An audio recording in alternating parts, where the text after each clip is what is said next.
the Budget Committee meeting to order. This meeting number 4 is workshop number 3.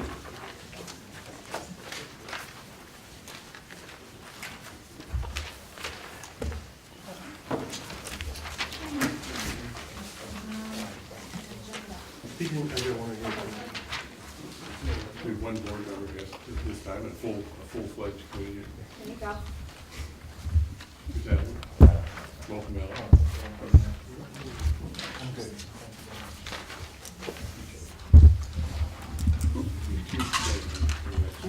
Good. Summed up, nice.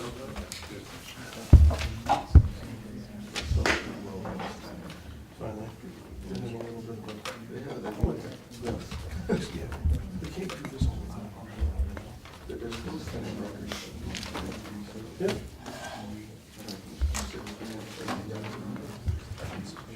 Any other handouts that we'd like to hand out before we get started? And then we can have it up on the screen. Sitting here? Don't show it Welcome. You're saying how many on you? Start out with Article 9. We should probably get started, then I'll hand it over. I like I had Right, so as we've done in past meetings, we will kind of go through a rundown of any adjustments since the last meeting.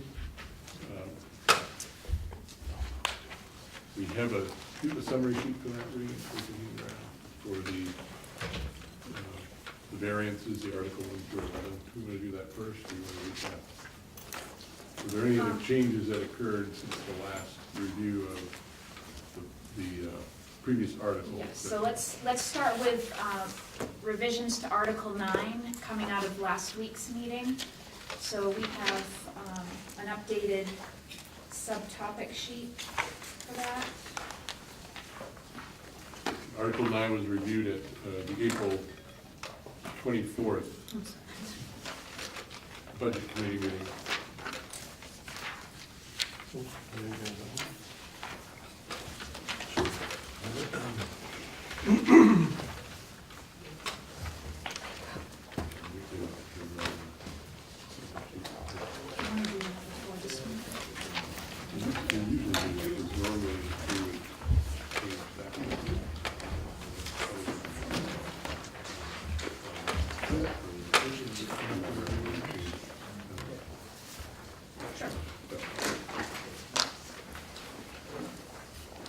So last week for Article 9, the Budget Committee had made a recommendation that we cut from our subtopic for capital renewal and renovation. And so we did have a reduction of $210,000 coming out of Article 9. And we made that adjustment so that we now are coming in with Article 9 as $3,897,850. The $210,000 that we cut, our plan is that we would be looking to capital reserve in the district budget meeting to fulfill those projects, whether they be more immediate projects or longer range that we've identified.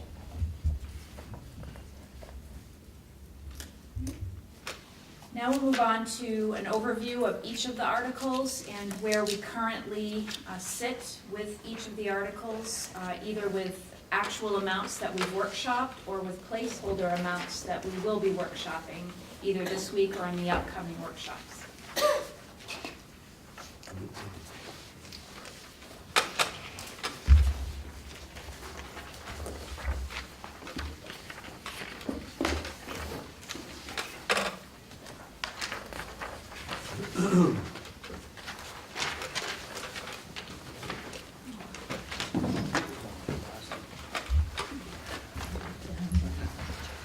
So no change to Article 8, transportation from the April 17th meeting?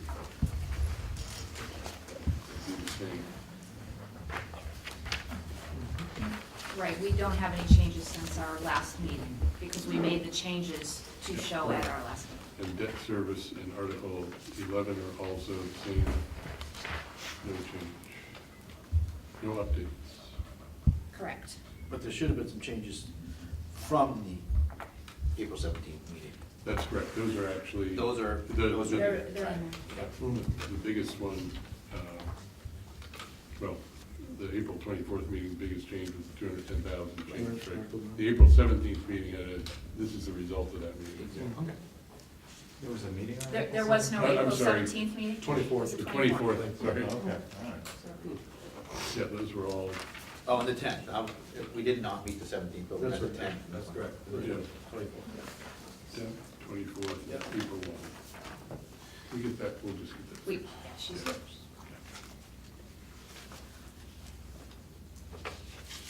All right, so you want me to go through these, or? Sure. Okay, Article 1 and 2 will be workshopping today, and we'll discuss in detail what is in each of those variances.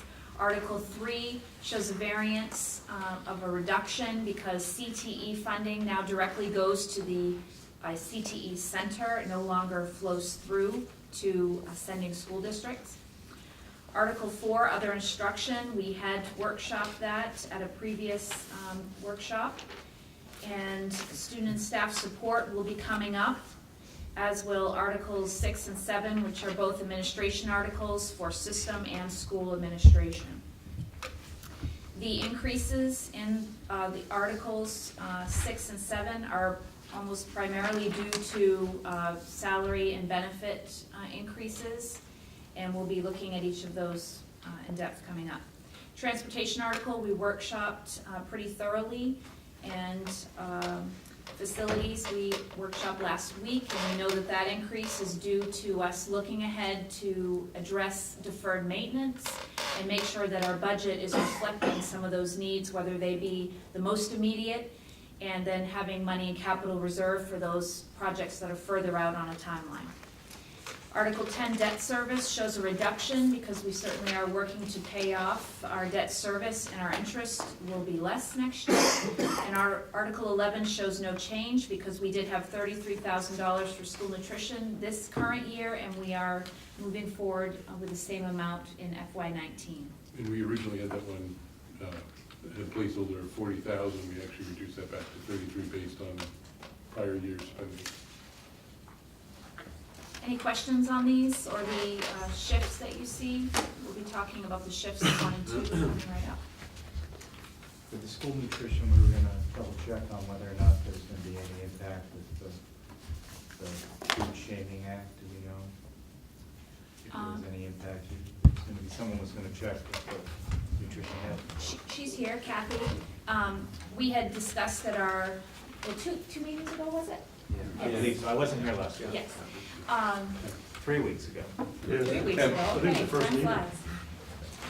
Workshop The 1. Food Shaming Act that's going through the legislature, do we see that there would be any financial impacts from those expectations compared to what we currently do? No. I don't think so. Currently, No, we are pretty much serving kind of- meals. We pretty much follow what's in there and, yeah. Okay.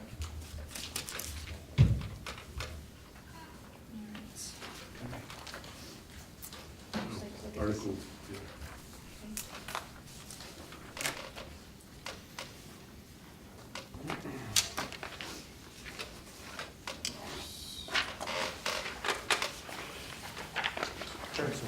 This is our overall worksheet that looks at not only the warrant article impact, but also the revenue source. It's at the transfer, going down unallocated fund balance.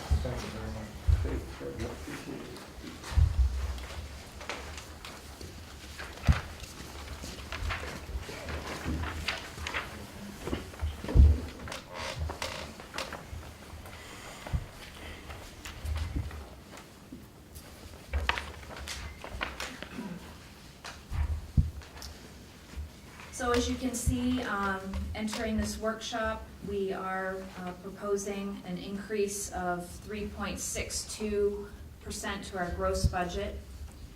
Our total expenses are listed there. Our revenues, we did make an adjustment last meeting to revenue coming in for a stream for our regional application being accepted. So we did bring along that $72,000 approximately. so we haven't had change since then. Our revenue listed is the same as last week in all categories. And we do have the $440,000 prior year balance coming forward into next year's budget. When we do the calculations, we are sitting now at a place where we have an 11.38% local increase. And we will be talking tonight about how there are substantial increases that we need to be looking for. As we've said before, with 80% of our budget being personnel, the two articles that we're looking at tonight, of course, are personnel heavy, being Articles 1 and 2 with regular education and special education. And so we'll talk about where we see the impacts for our budget there. Okay? Article 1 and 2. Yes.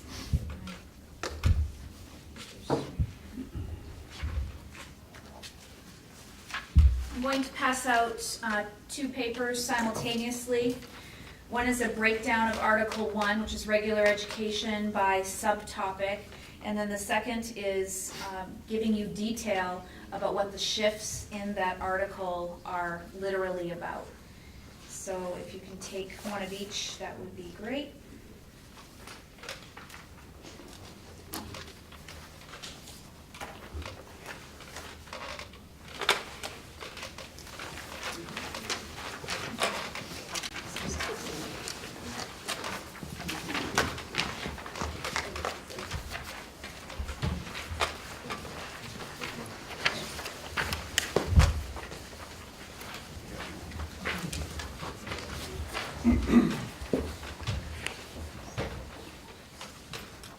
One thing you'll see that is different on the warrant article list, the 1 through 11, is Article 1.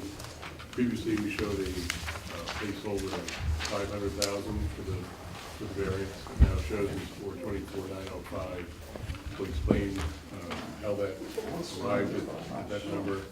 And we showed an increase of $250 for Article 2, and that's now at $395, and we'll go through the same process for that as well.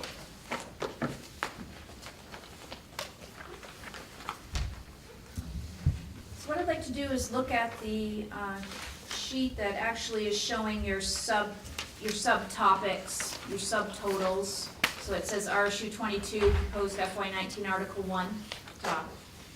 And these are subtopics within the article that we do monitor. You'll see that in elementary, we do have a variance of $158,717.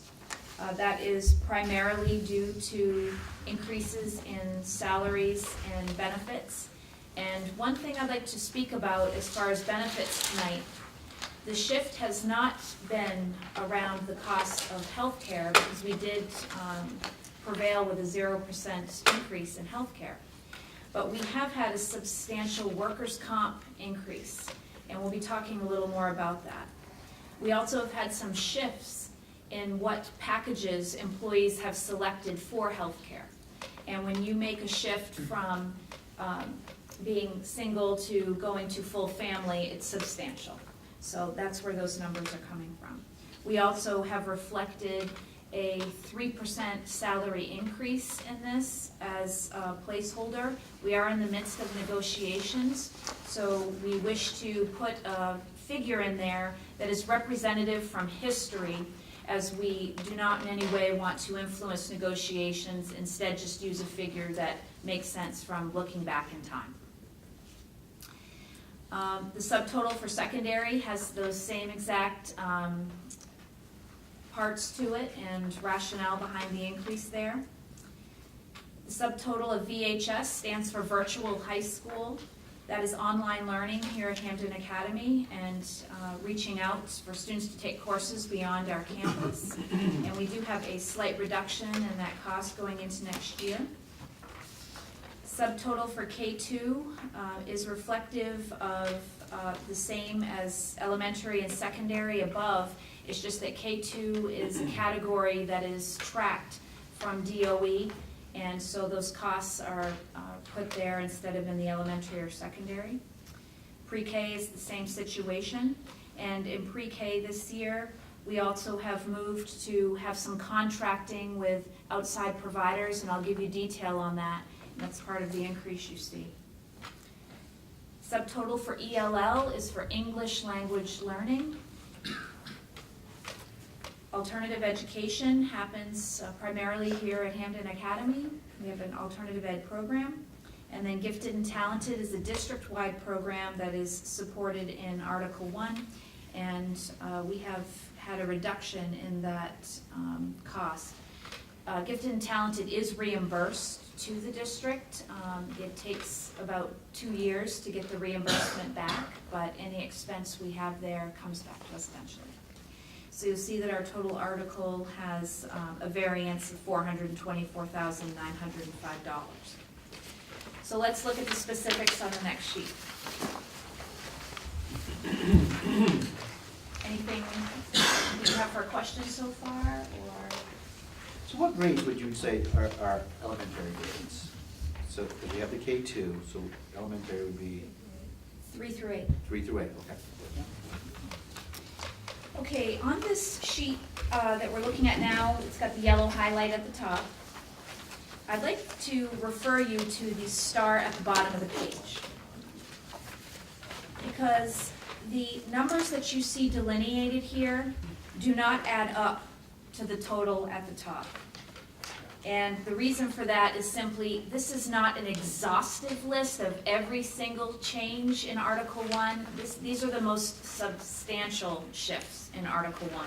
So there may be a couple of lines that have a $70 shift or a $100 shift. We have not reflected every one of those lines because there are simply so many in Articles 1 and 2. So if you have any additional questions, I certainly can show you those. So our primary shifts in Article 1 have to do with an increase in all salary lines in Article 1, and we use that 3% figure due to historical data. We have the increase in all benefit lines in Article 1. The benefits, I can't emphasize enough, it's not a reflection of healthcare shifts, it's about the workers' comp. And anything else? No, just workers' comp. And then shifts in employee choices for which benefit package they would like to have. We have an increased cost in our Waldo Cap Agreement. That Waldo Cap Agreement is for pre-K at Smith School. We do have an allowance for students who do not meet Head Start requirements to attend that program, and therefore we need to pay a certain rate for those students to be able to participate. We've had copier lease reductions at all of our schools, and we actually had that new lease come on board this year, and we're now reflecting that savings going into next year's budget. Tuition to other LEAs are sending our students to other locations. We do have a preschool agreement with Highland Preschool, yes. And that is going to allow us to have seats at Highland Preschool so that students in our region can attend there.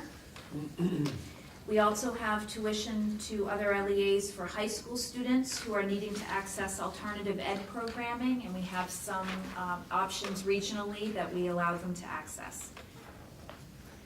Tuition reimbursement is actually course reimbursement for teachers who are accessing college credit. So we are going to be having a shift in the lines. We're right-sizing those based on where we see that the course reimbursement is happening. Instructional supplies, we see a reduction there for K-8, but it is an increase at 9-12. So the reduction of $6,000 approximately at K-8, there is an increase of $6,000 at 9-12, so it's almost a wash. And the reason that we did that is because we're right-sizing the lines. We're looking back over history for how expenditures have occurred, and we're getting the money to the places where it has historically needed to be spent. I also would like to comment at this time that some of the reduction in instructional supplies for K-8 actually was moved to books and periodicals, where we increased because we know that the need for some of the supplies is coming for curriculum needs, and it's better placed in books and periodicals. You'll see that we had an increase in instructional supplies for music at $150, and then we had a reduction in need for instructional supplies at the high school music level for $120, so basically a wash. This year, we are reintroducing field trip lines. In the past, we haven't been funding field trip lines in RSU 22. Our students have been going on many field trips, and they have been community supported, which we appreciate.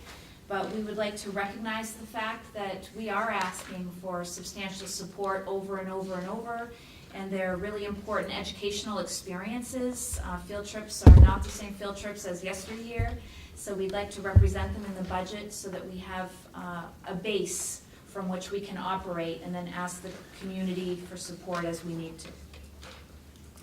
Copier paper, we use a substantial amount of paper in RSU 22, and part of the reason our use has gone up a bit is because our curriculums are more often now delivered online, and we need to often print support materials for the students to use or the teachers to use. So our copier paper need has increased. Books and periodicals, you'll see there is an increase for book and periodical use at K-8 because we have some programs that need to have support materials purchased. And we have had a slight reduction at $912 and $1,500 approximately. Dues and fees. Dues and fees come in for various things. We certainly register for our schools to be members of organizations. We also have certain student-based clubs or activities like Math Counts, where you have to pay a registration fee. But the substantial expense in this category is around NEAS. And our middle schools were accredited last year, so we don't need that much money this year going into dues and fees. But at the high school, we will need substantial funding because we are having a NEAS accreditation year coming up in FY19. So you'll see a significant increase there to pay for that visit, which will occur in October, or? No, it's March March. 10th to the 13th, 2019. Okay, so next spring. So that gives you a bird's eye view of most of our shifts. And again, I'd like to remind folks, Article 1, in the previous budget workshops, we had an even number for the variance of $500,000. That was a placeholder pending going into Article 1, looking under the hood and actually going through and looking at a placeholder increase, if you will, across the board for all salary lines and the benefits based on the amount that it's increased in years past, assuming that, again, we know we're in the middle of contract negotiations. However, we have to build a budget, and so that is a placeholder item that created these salary articles and benefit lines. As it turns out, the $500,000 wasn't too far off. When we look at where we were at, there are, well, let's explain, the new positions. Let's talk about positions in general. I'm going to be passing out a paper on projected enrollment for next year, and we'll talk about that, and we'll talk about the requests. This article does not include any new positions. We did have requests for positions in this category, and we have not fulfilled those with this budget amount. And we've also been monitoring our enrollment going into next year. And in Article 1, we do reflect a reduction in teaching positions due to enrollment shifts. And we'll pass around a chart that we'll talk about that reflects that. So this chart coming around, primarily we're seeing a negative variance at the Smith Elementary School. We're projecting approximately 20, because again, with kindergarten, you don't know exactly what the numbers are. At Weatherby School, we're looking at a loss of approximately 13 students. So the chart coming around, you will display each school If you look at Smith Elementary, the grade, the current number of students that we're projecting, Mrs. Moore and I are projecting, you can see 36 in kindergarten. We currently have 3 teachers in kindergarten. We'll be moving to 2 teachers, which would give you an 18-to-1 student-teacher ratio. So 1 teacher reduction would be right there in the kindergarten classrooms. In equal explanation, grade 1, 43 children with 3 teachers currently. We'll be moving to 2 teachers with a student-teacher ratio of 21.5 to 1. You do need to know, Mrs. Moore and I have talked, and this has happened before, where if we have a significant influx of students, which would require us to look at reinserting that position back in, if you will, then I would bring that to the board for the advocacy to do that. That has happened in the past, because again, you never know exactly how many children are going to be sitting in those chairs. Grades 2, 3, and 4, you can see the enrollment there, and we'd be staying with the same number of teachers in each respective grade at 3. If you move to Weatherby School, you can see again the 3 grades there. 5 teachers in grade 3, 5 teachers in grade 4. We currently have 6 teachers in grade 5, and we've been moving to 5 teachers with a 22.6 to 1 ratio as well. So as Regan just mentioned, that then would be reflected in the salary line with a reduction of 3 K through 5 teachers in those 2 respective schools. Any questions on that? So when you get in a situation like Weatherby, we have so many students to deal with, are there gonna be classes where administrators decided that maybe 28 kids are okay and then 18 are different? Well, Because that's a good question. And I'm going to ask the principals to contradict me if you desire. Usually we use 25, Heath, as like a magic. If you get to 25, then we do not want to go over 25. That's the trigger. So 28 would be grossly out of bounds. Are we comfortable with 22, 23? Yes, but again, you're always leery if that pushes that 25, then I'd come to you and basically say, now we're at 25, we need to add a teaching position. Absolutely. Now down the lower grades, Mrs. Moore, Mrs. Kristen, 18, 19, 20, 21 in kindergarten, that's usually a number that we're acceptable with. You want to keep a smaller number just Yeah. because they're learning so much at that point. But yeah, you don't want to go too much more. Don, 18, 19, 20 in K is usually a number that we're comfortable with. But again though, as I say that, as we all know, it depends on the composition of your class too. Okay? You know what I'm saying. Oh, yeah. So the number 20 may be okay one year, but next year it may be problematic. But I can tell you the ladies sitting before us wouldn't hesitate to come to me and say, we have an issue here and we need to address it. In a similar explanation, in special education land, obviously, as you know, if we have Johnny or Susie moves in, that may require an adjustment in teaching or educational technician support. So that ebb and flow is always there. Anytime we get into that position where it's unnerving a little bit, then we'll certainly come to the Ed Committee and or the Board of Directors to address that. I will say though, Mrs. Briggs, our kindergarten right now, remind us, what's our best guess right now, Chris, on kindergarten at McGraw? Right now, we have 76 registered, and the projected would be 88. Okay. And I might also add that these numbers are coming into alignment pretty much with planning decisions that projected the numbers back 2 or 3 years ago, if you remember.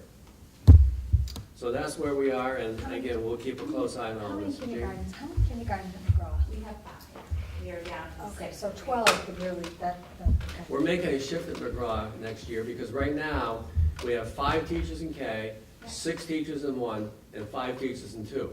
Next year, we're moving that 6th teacher, or 1 teacher out of grade 1, and putting in grade 2. So we'll, rather than have 5, 6, 5, we'll have 5, 5, 6. Same number of teachers, just a reconfiguration.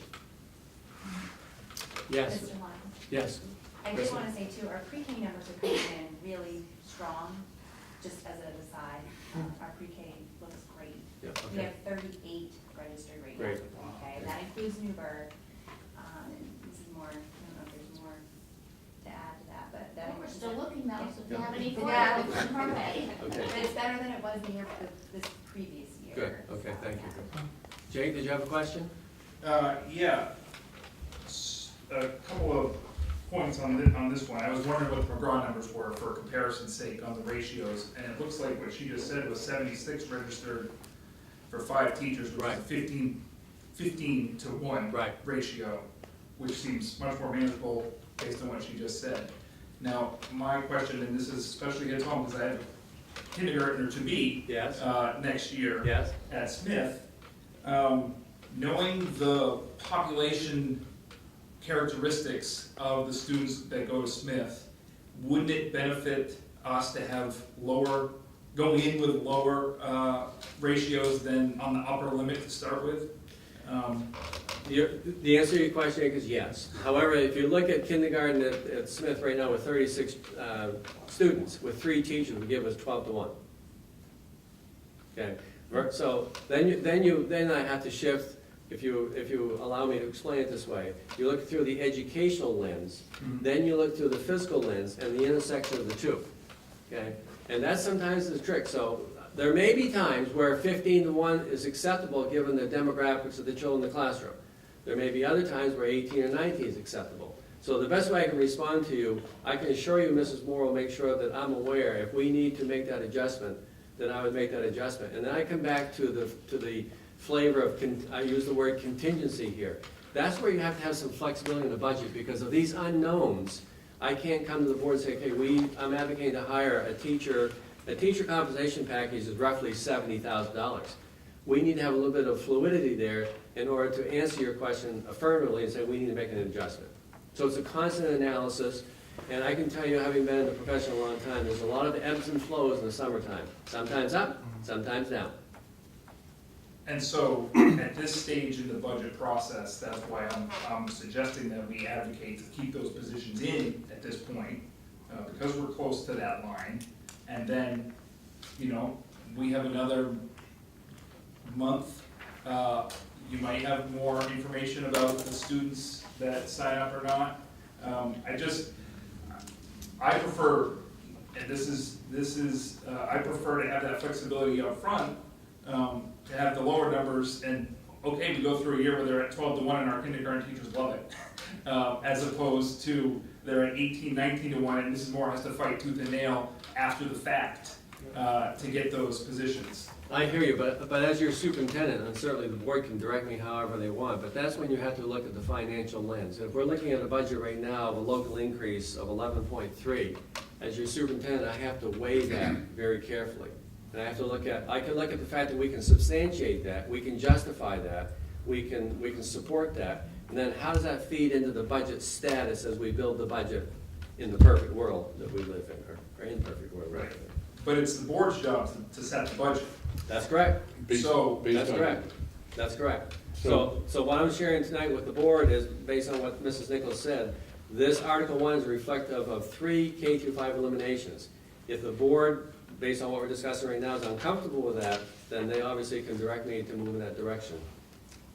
Total boots on the ground as far as special ed, other needs, we have, this is regular instruction. Yes, correct. So what are the other categories on the line of demographics for whether it be Smith or even Weatherby?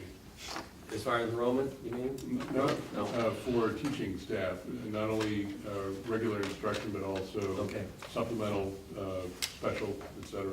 Well, we'll get the special in the next article thing, but I would say, I'd answer your question this way. If you look at Hampden Academy, we're predicting next year Hampden Academy approximately the same number of children. So our staffing level is very appropriate there. Although, as Regan mentioned before, there's been advocacy to add positions in the past, as someone asked, and Regan can go over later, but we feel comfortable where we are right now. Reeves Brook will be approximately even. Wagner Middle School is looking at about a drop of 13 students. However, it's not enough, getting back to what Jake is presenting, it's not enough then to offset that with reducing one there because of where they are and also the composition of the classrooms again. And McGraw, given what Mrs. Briggs mentioned before, we might be down maybe 5 to 7 approximately. So we're pretty consistent overall. But I do want to say maybe for the third time, and we're all discussing the same thing, when you build a budget based on what you anticipate, in the perfect world, what you anticipate comes to reality, but it always doesn't. It's either higher or lower, and also, I want to word this correctly, it's also the composition of your classrooms. How does this increase compare to last year overall, and what was our enrollment change last year at this time? Do we know? I know we know the change, that's easier to get a hands on from a number standpoint.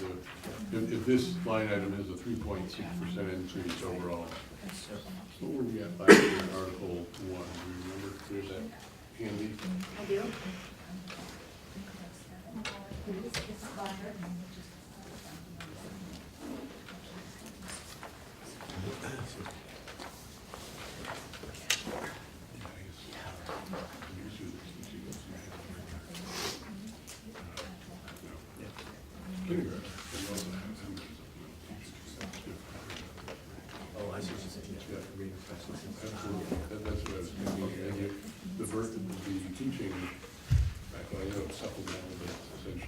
Yeah, Rob and I were talking, so it benefit everyone, the question becomes, who do we have to support the classroom teacher? Obviously, for example, at Smith and Wagner, because those are Title I schools, we have federal money to support them in literacy, reading recovery teachers, things of that nature. So you do have other support teachers that will obviously support the classroom teacher.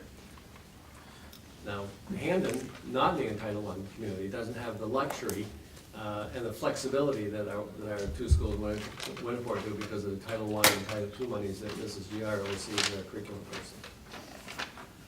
And then Article 2 will talk about special ed. Do we have any data on the ebb and flow of kids in, kids out, as far as throughout the year, any one year, how many move-ins? Mrs. Moore, the data on the ebbs and flows of the children. So just out of curiosity, I looked at our first grade for this year, because that's obviously the one I'm most concerned about. And we had 9 children move out and 11 children move in throughout the year. Yep. And that's pretty typical. So it stays even, it's just timing. But I can tell you though, Heath, over the years, there have been years where during the course of the year, we've had over 100 children at Smith School come and go during the course of the year. Yeah, that's pretty average for us. 100 children. Oh, yes. Now, Mrs. Briggs, what would be your speculation that was wrong? Oh my gosh, I wouldn't even dare to say. I know it stayed very, very steady this year, as opposed to Constant? 2 years ago, when I did have to come back and ask for an additional person for the second grade, because we had 20 move in. Wow. Now, I can say our middle schools are much more constant though. Jen, you obviously haven't been at Weatherby, but how do you sense that this year? I don't have the historical information from before, but we've been very, very steady, hovering around 340. Yeah. And so we're actually at 335, our numbers are a little bit. Richard, what about a Wagner? Yeah, I can get the exact data, but I'm just estimating like 15 or 20 like move in and move out Okay. over the course of the year. Do we know why that is? Do we know why that is? Well, I'm just curious what the difference between elementary and Wagner, middle school, why we do that. Okay, I have a guess. Okay. What I hear from the principals and sometimes parents quite a bit is with affordable housing and people moving in for 3 to 5 months, whatever the case may be. Maybe rents around the area a little bit more affordable, that people come in for a shorter period of time and exit. We've had, in the last couple of years, we've seen a lot of people with the military be transferred in and out. I would reflect that, I don't have the science to this, it's anecdotal. When students go into middle school and certainly in high school, they become more influential with their parents about wanting to There stay. you go. And I think that parents do hear that There you go. and often stay put for those years. Now, Mrs. Nichols, Don's only been there for a year, but how would you answer that at Reedsbrook? Good stability at Reedsbrook over your tenure there? Excellent stability, and what we often saw was just what we're talking about, this effect that we would see that there'd be a certain number expected to come out of 5th grade, or we would often end up with increased enrollment in 6th grade because it's just a natural time that parents will choose to move and have their students transition into a new middle school and then stay put. Reedsbrook right now is at 386 students, I believe, so it's seen some strong enrollment, and it usually stays. Maybe also, John, in the last couple of years, anecdotally, maybe the advent of the alternative educational settings. You have charter schools, magnet schools, homeschooling. Superintendent's agreements is much more vibrant than it was 3 or 4 years ago, where you may lose students. And matter of fact, I signed 3 children coming next year to RSU 22 through the superintendent's agreement, coming to us from another district. So all those factors add into that. So last year, we had an increase in this article of 3.77%. If I recall, we also had a pretty big health insurance change that we did not have this year. Health insurance, I think Rob last year was 5.5, I think. So that was one of the major drivers last year. That was not the driver this year. It was salary benefit. And again, on this list, the only thing, if you look at this total, the 10.8 versus 10.9 is 100,000 on 10 million, which basically 100,000 of other items that are, as Regan said, very small. Those are what really amounts to a net additional change of about 23,000 on that line item, within that 100,000 of smaller items. So this is 99% of Article 1 is right here. Regan, can you speak a little bit to, what is the preschool agreement with Highland? What kids would go there that are not, that we can't service here? The 9,000? I'm actually going to have Mrs. Moore explain it because she Okay. facilitates that agreement. Yeah. So we send some students through RSU 22 to Highland, and we get reimbursed by the state for, as we count those as our students. And we pay tuition for our students to go there, big discounted tuition. And then we're reimbursed, but And we are reimbursed. so we're. Jane, let me back up a bit further. About I'm just trying to. 5 or figure 6 out why. years ago, or maybe 7 years ago, Commissioner Bowen at the time came up to meet with us because we were advocating to start a public pre-K program. Right. But it met with resistance with Hampden and Highlands program and actually a couple other local because they felt that we were taking away their children. Yep. So the commissioner directed us to do an agreement with Hampden Highlands preschool whereby we'd allow children to go there, we'd pay them a reduced rate, but we were able to count them on our student enrollment, get the reimbursement from the state. So we get the money from the state for sending them there. That's correct. Pay a reduced- We pay at a reduced rate. So let me make up So- the example. So kid, okay? oh, Let's okay. say we pay Hampden Highlands $4,000 a child, but we get $8,400 from the state.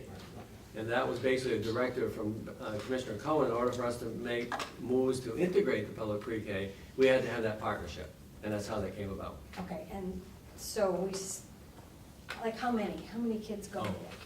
Do you know how many? We provide, next year we're providing 10 slots for 10 students. And it's random? No, we have decided if they attend it as 3-year-olds, they get first choice to attend there as a 4-year-old. And then if there's any open slots, then we do a lottery for those left over. But there has never been any open slots. Okay, they want to stay there as opposed to coming, and what we have a limit, like you said, we're pretty full. at- No, We're not full, but the numbers are better than they have been Oh, oh. last year. Okay, No, not so No. much, Dawn? No, the difference is if 3-year-olds attend Highland, Yeah. they are going to attend as 4-year-olds, whether we participate or not. so they wouldn't send them to, Correct. they would send them to us Correct. anyway. Correct. So So- it's to our advantage to participate and Right. to No, collaborate. do we find that they're coming as prepared? We do, she has, Tammy, the owner, has certain criteria she has to meet in order for us to be able to partner. Okay. She has to have certified teachers, she has to have certain, there's all kinds of stipulations, yeah. Do you think those 10 parents would pay out of pocket to go there if we didn't reimburse? Yes, in fact, I know so because when they applied, they put their first and second choice, and they had no second choices. Good deal, I guess.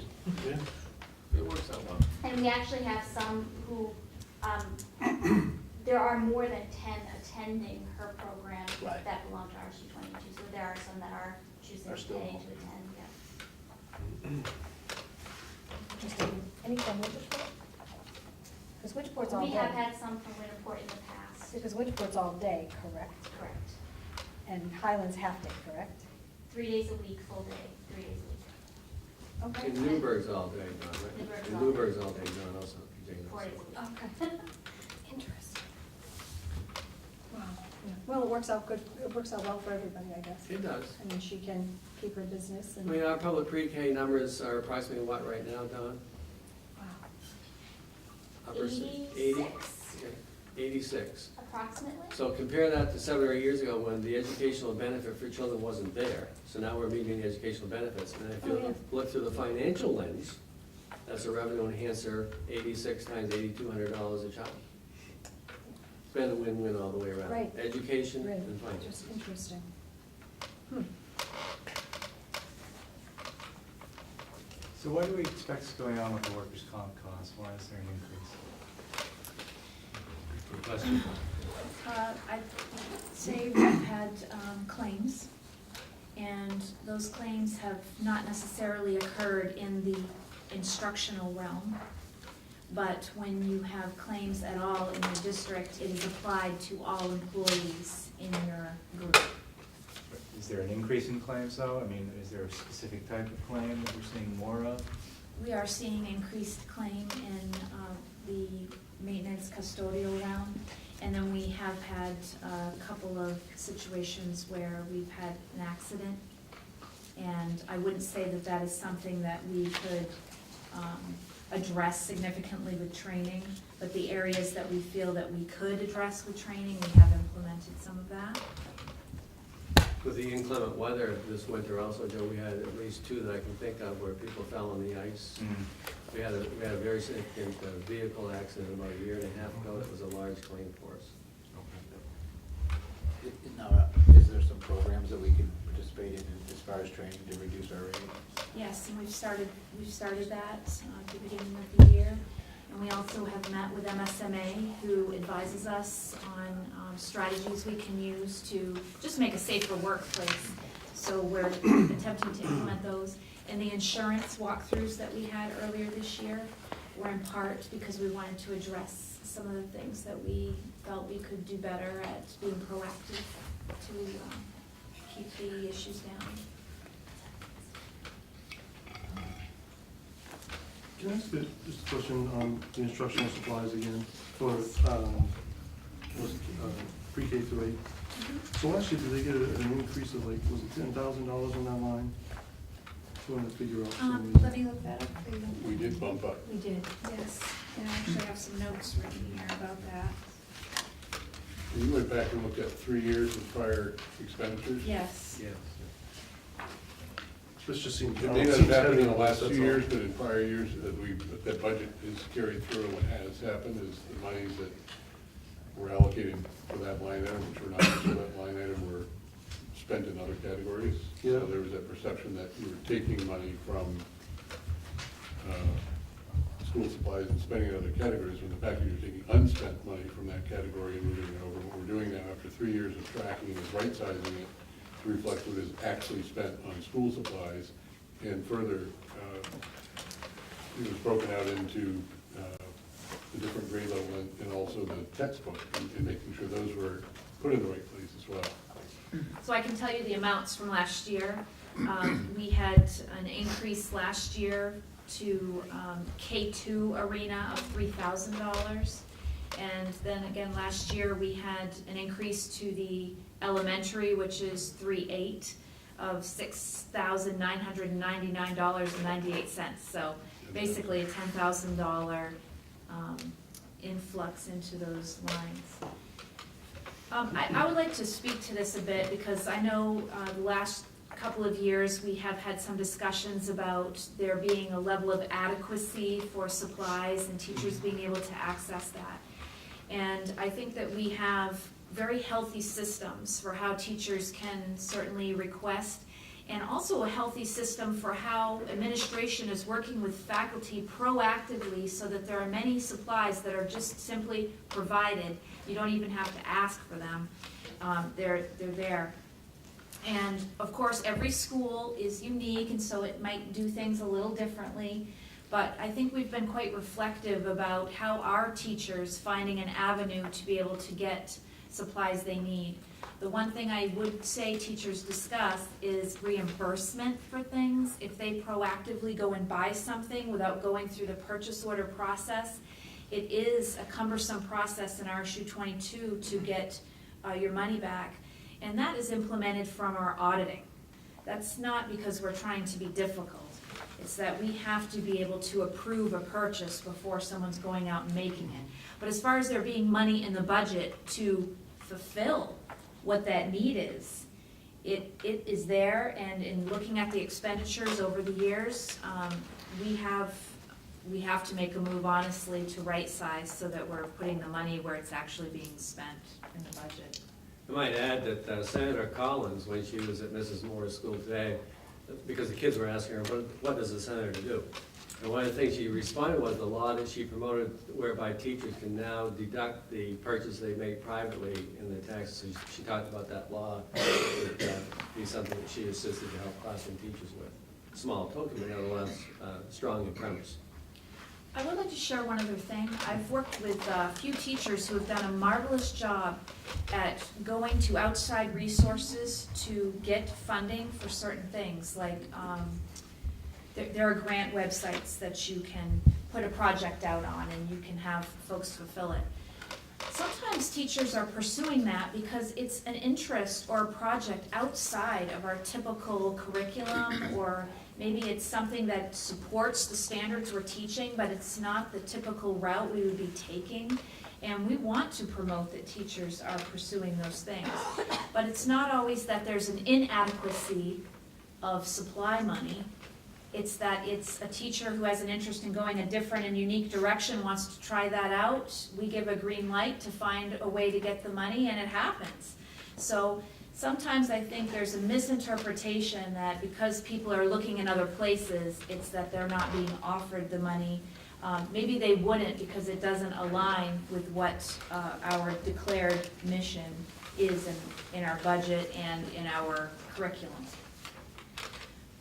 But I will say, I think supply money is flowing well to schools. And if there are folks who have issues with getting enough money for their program, we certainly want those discussions to be going on so we can prioritize correctly.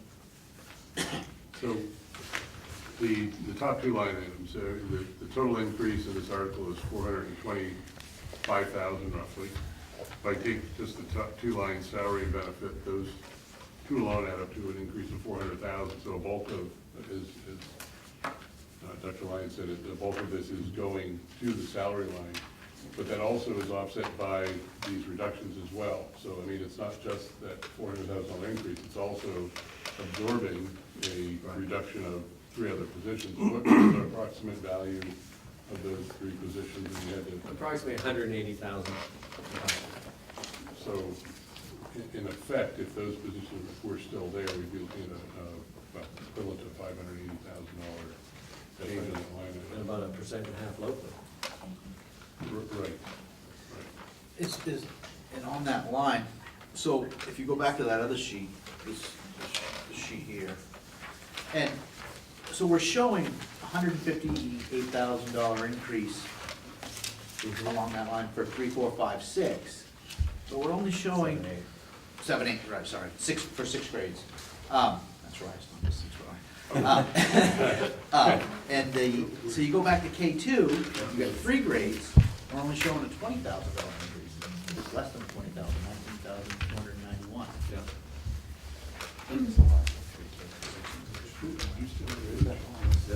Maybe. So you're asking why? Okay, so that's where that's coming from, it's from that loss of 3 That's kids. correct. That's correct. Okay. That's exactly right. Good question. That's Good question.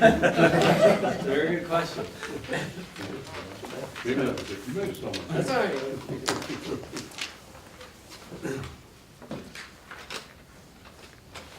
Are there any other questions from members of the Budget Committee, board members, or those here in the audience on this item? I would like principals to, directors, feel free if you feel that there's something that should be added to the conversation around adequacy levels for these lines, rationale around what you've heard tonight, anything you would disagree with.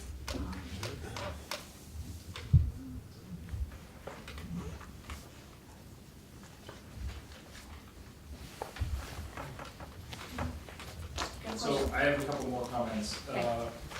One of the first meetings, I asked for a presentation of what the things the admin team had asked for in the budget and hadn't made the, didn't make even this cut, let alone the position being cut. And that still seems to be a missing component of this. Oh, you have that now. We're going to get to that then. Good question. All right. But number 2, again, the instructional supplies overall is, that adds up to a bunch, but the reduction there,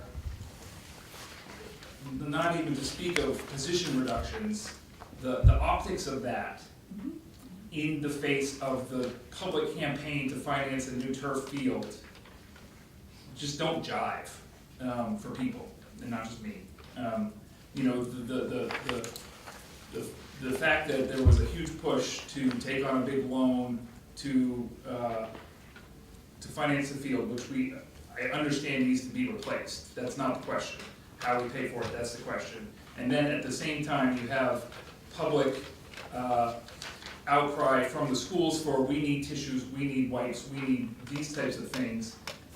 And then, so you have that, which, you know, is kind of a disconnect that doesn't make sense to people in the community.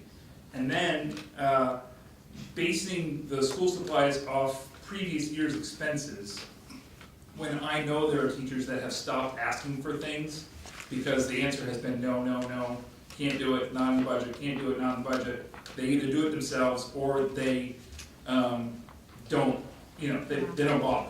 You know, so that's why I want to get to that. What are these people here asking you for that you then have to parse out, you know, we really can't pull that or not? Can I speak to what you're saying? I respect what you're saying entirely, and I love your first line about the optics of this, because that is of concern to me, certainly, and to all of us. I hope that the true takeaway here is not that we're slashing money because we're trying to find a way to save on the backs of supplies. It's really been about expenditure. So your point that there are people that aren't asking, that is something our admin team needs to certainly discuss with staff members, because there has been money available for expenditure, but it's expenditure within a category, and it's expenditure under an umbrella of what the curriculum is asking us to do. So please understand that there are asks that get declined at times because it may not be in the purview of what the administration is needing to, right? But your thinking also supports why we put the field trip lines back in. And Because I wanted to add that I appreciate that immensely. That's important, and it's important. And let me just say, to go on, I went on a field trip this fall with my daughter to the Gulf of Maine Research Institute from Wagner, and you know, on that bus trip, there was a kid as we pulled into Portland who was like, "Are we in Bangor?" And I got off the bus and I said to the teacher, I said, "Is there a chance that he's never been, you know, outside of the Bangor area?" He's like, "Oh yeah, for sure."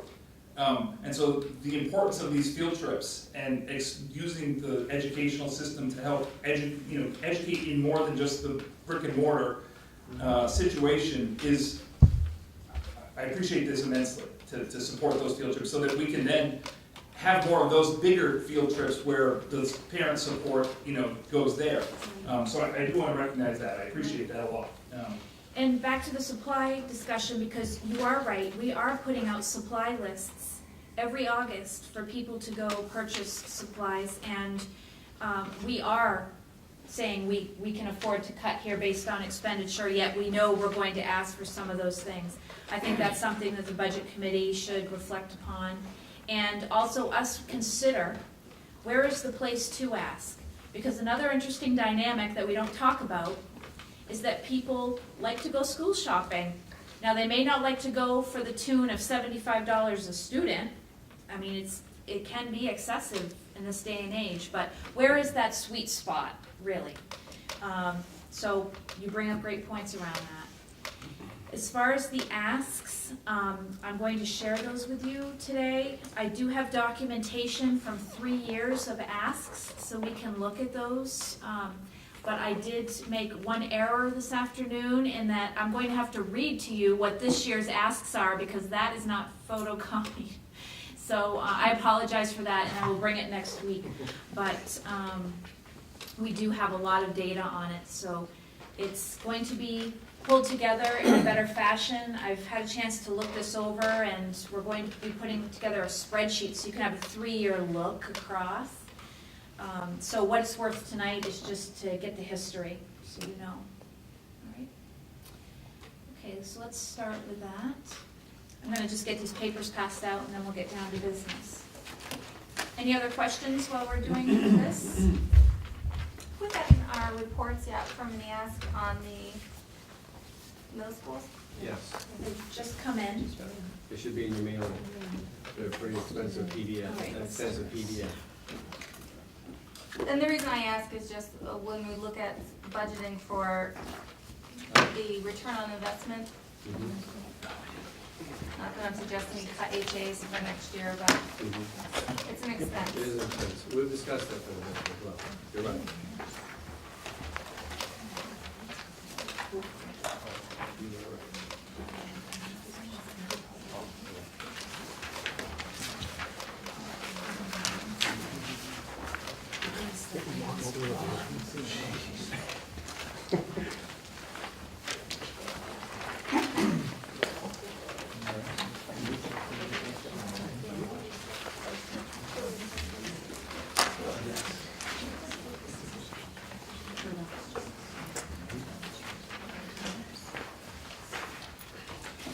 All right, does everyone have,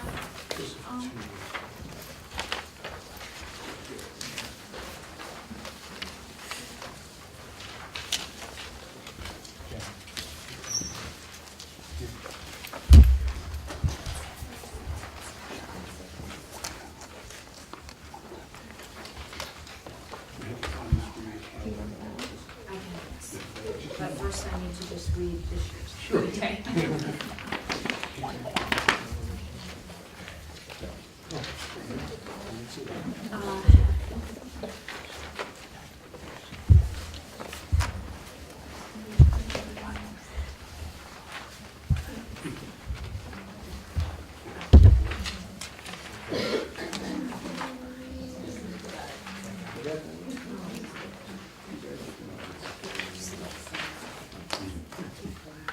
Okay, so I have put it up on the screen, but it's small. I'm just going to read it to you. These are the asks for this year, and then we'll roll into the documentation you have of prior years. And these documents you have are historical documents. We will be putting them into a synthesized group, but for now, that's where we're at. And there may have been some shifts in those documents as the budget process played out in those years. We all remember the budget meetings where things were taken out or added to, but these are the documents we could come up with to verify things. So for this year, we had a teacher requested at HA, not a defined content area because we were waiting to see enrollments. And we needed to verify where that need would most significantly land. But we haven't come forward with that position, so we have not solidified where that would be. We had a request for a Hampden Academy Tech Integrator. That person would assist teachers with the implementation of technology. We had a request for a math instructional coach at Weatherby. Full-time teaching position that would serve as an instructional coach to other teachers to move ahead the math instructional capacity at the building. We had a request for an educational technician increase of 2 hours a day at Weatherby. That was also a position to help facilitate grouping and students who might need assistance with a response to interventions that they needed. Does that represent that? At Smith School, we had a request for a stipend of $3,000 to serve as a dean of students to assist with student management needs, discipline needs, building management needs, because Don is certainly doing that work as a loan administrator. At Reedsbrook Middle School, we had a request for a full-time math teacher. In an effort to be able to offer differently leveled math and have classroom numbers be where we felt that math teaching would be most effective. We also had a request for a half-time Spanish teacher at Reedsbrook. We are having a retirement out of Reedsbrook and felt as though an additional half-time teacher would allow the scheduling of Spanish to occur wisely. At Wagner, we had a request for a special education teacher to meet the needs that are related in the IEPs of students attending Wagner Middle School. Full-time? Full-time, yes. And then we had a math instructional coach position requested district-wide, actually not just math instructional coach for helping to coach new teachers and also teachers who might be in need of having some time with someone to help them in a certain content area or the new strategy that we're expecting teachers to be implementing. And, let me see. I think that covers all of our positions. Anyone? Else with something? And I do apologize, I don't have that sheet for you, but I'll get it. What was the one after the Smith stipend that you had on your list there? Full-time math teacher. Want me to read them again? No, Just here? Okay. no, I had them. So these are requests that didn't make it into the budget, correct? Right. And what about replacement of vacated positions or retirement, et cetera? All right, so in RSU 22, when we have a vacancy, we typically aim to fill the vacancy if our enrollment and our programs can support the continued implementation of that position. But if we have situations like we've discussed today where we have enrollment reductions or we choose not to fulfill a program or carry that program anymore, we would reduce the staff and not hold the vacancy. So we know there's a reduction of 3 in the elementary level. We know there's no new additional. So what is it, our total count? Is it looking to be down simply by 3? Is it more than that, or are we looking at some other positions that were filled with? We're looking to be holding steady. Steady. Last year, we did have, I believe it was 2 educational technician positions that weren't in the budget when we came out of the district budget meeting that needed to be implemented. We've brought those into the budget now. So in fact, I might- No retirements? Retirements? Are there any retirements that will either be filled or? They'll be not? filled. They'll be filled. Oh, yes, we, Okay. So there's nothing that'll shift? I because know of retirement? 2 retirements here at HA, retirements. Steve Valentine and Sue Sims. And I think that's probably it. I have one. Oh, yes, I'm gonna report one tomorrow night to the board. Gail Rowe is retiring, but they will be filled. I think the biggest ebb and flow, Mrs. Wells, correct me if on this, is educational technicians that we hire for a child that comes 101. So if Johnny or Susie comes, we hire the educational technician, and Johnny or Susie leaves. That's probably the biggest revolving door, if you will, that particular position. I did read the report for Reedsbrook today. That is quite a report. Yes, it is. Quite a report. And there was mention of a nurse. Mm-hmm. Has that come up anywhere? Did that come up with, I didn't hear you. Yeah, yes, it did. That should have been on the Yes. list. Point And five. it is on the It's master on the list. main I one. didn't say Okay. that. So Okay. yes, and that will be discussed actually in Article 5, Okay. coming up at another workshop. But that is not in the budget currently, Right. the increase. Right, I was surprised when I didn't hear it, that's why. No, I haven't. Thank you for saying that. Yeah, I'm gonna add that right now. Yeah. Is there a total figure, I'm sorry, is there a total figure at the bottom of that? I can't see it, but is there a total figure? Ignore it, it's my Okay. ballparking Oh, math. okay. It's not, it's about 350,000. Okay. One of the things just to keep in the back of the mind, because you're talking about like filling positions, excuse me, currently like with the Spanish, because I do have a half-time person that's getting done, to be able to fill that, world languages is challenging as it is to fill, and to be able to do that for a half-time position, or we're talking to possibly share with me and Weatherby, correct? Correct. Using the names, sorry. To be able to share that so we can have a full-time, but that's still gonna be a position that would be very challenging to fill. So that's one of the things you need to keep in the back of your mind as we move forward. It's not that we don't want the position, it's just that we have the person to be able to fill it. And we've got that in the budget, for that halftime Spanish? Yes. The halftime Spanish exists now, It and so is. we are carrying So that we're gonna forward. carry that, right? They actually have 1.5 at Reedsbrook, so. Okay, and they're looking maybe to have 2, so they would combine with Weatherby, which was an ask. It makes it a more attractive position, even if we're job sharing, Correct. you know, that we Correct, might be able correct. to We're trying to attract be very a creative good with candidate. schedules and try to coordinate a few things. Correct. Yeah. So You can bracket first. is the request for a nurse at Reedsbrook because of lack of coverage, or are the student needs higher? There's a mix of different things.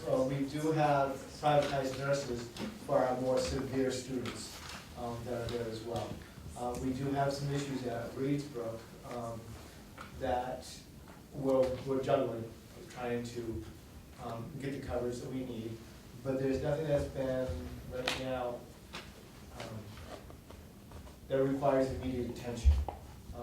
Because a couple of times that I need to call someone, we're lucky with the aspect that we have HA so close to be able to get some coverage. So the time slots we've been able to make do with a few things. Privatized nurses, we pay for that, right? Lynn, can you amplify, so the board understands the resident nurses, or whatever the correct title is, that supplements and augments our employed nurses? Can you speak to No, that? the agency nurses. Yes, thank you. Yeah, so the agency nurses are provided, the parents are the ones that seek out that support, so it's nothing that we employ through the district. So based on the students and their medical needs, if they qualify for that service, then they get in touch with a certain agency, and that agency provides that nurse. But it's only specifically for that student. In years past, we've also had positions that were filled during the last school year that carried through, and I think we counted those as, I know at least last year, we counted them as additional based on the prior year's budget, but they were already part of the expenditure from last year. How many of those positions we have? Just, I mean, the landscape of no change, we did hire folks last year that weren't on last year's budget that are now carrying through as well, and they're going to continue to meet those needs. Two educational technicians. That's right. 2 educational technicians. 2 ed tech. Yeah. Because I know it's been as high as 7 folks in prior Yes, years. yes, that can be high. Enrollments. That can be high, yes, it can. We also, I need to verify this from last year's budget. We had a half-time world language teacher at HA. Did we end up funding that Yes. in the last-minute budget Yes, of because we July? had, the Yes. sign-ups didn't support a half-time Spanish teacher, so we ended up filling that. We hired someone half-time and then realized our numbers were so high that we were able to hire full-time. So we had a half of the full-time that needed to be budgeted this year, and we put that in. That's correct.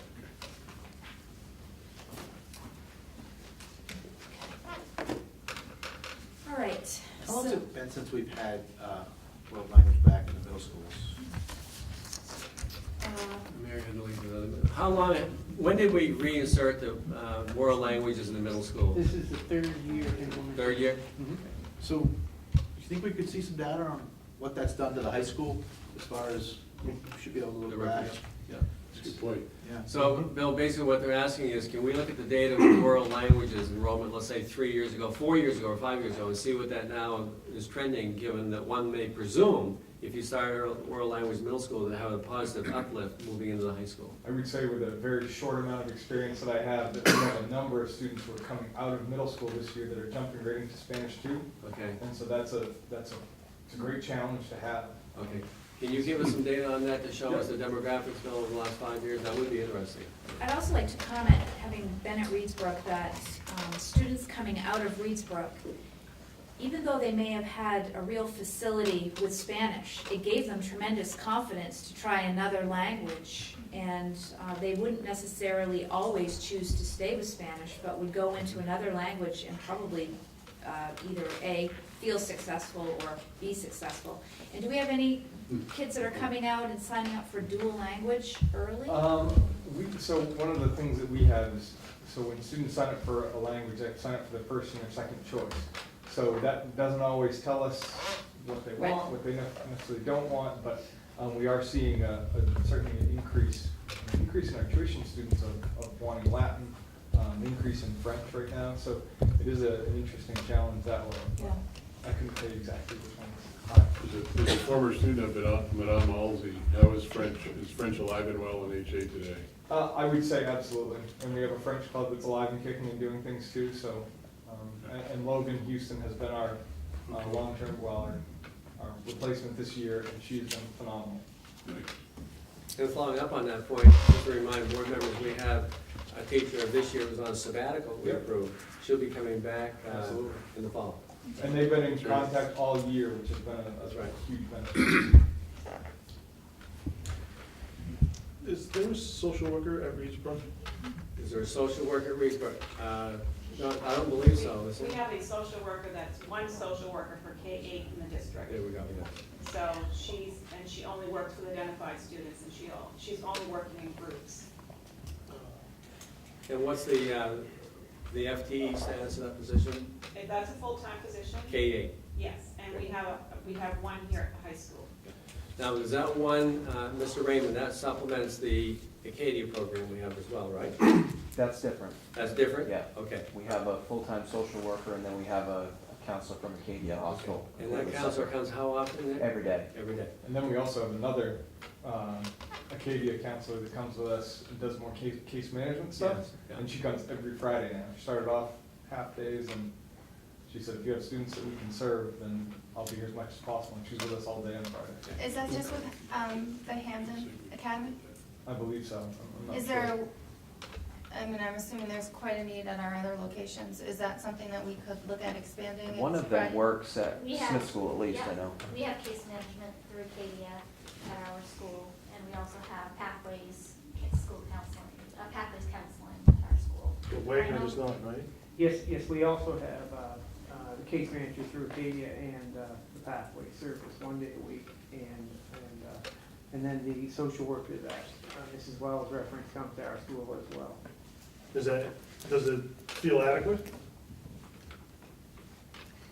At times, and other times not so much, depends what's going on in your demographics, and, it's constantly changing landscape, I think, Would Title I, given that Wagner and Smith are Title I schools, would Title I pay for? I don't think so, but I'll have to double check with Mrs. Giard on that, John. I don't think so. I think Title I usually is earmarked for literacy and mathematics, is it not? Okay. And John, no, it's not adequate. And I would say that just on That's what I was hearing too, so. across the board, our guidance counselors are not just doing guidance lessons anymore, but they are triaging, and they are doing that work that social workers would do on a daily Right. basis. It's always students in their offices, not necessarily talking about their future choices, but day to day. What are they doing today? How are they going to get through the day? Justification The between the next two step. ones. Is the, It seemed like the need is is. that a contract? Is it a contract with What's that? Acadia? Is it a contract? Yes, with it is. So that's is that in special ed? Is That would be in contracted services. What would that Contracted be? services. Okay. Which is what, next week? Yeah. Article 5? Yes, or what? yes. It's in one? I apologize for sidechecking that. Carlton project? Okay, the Carlton Project is an alternative education program, and it offers students who have been challenged to access their education on the grounds an opportunity to have an environment that's quite individualized. The school day is structured differently, and I would say we've had students going to this for several years. Anything you want to add about the program?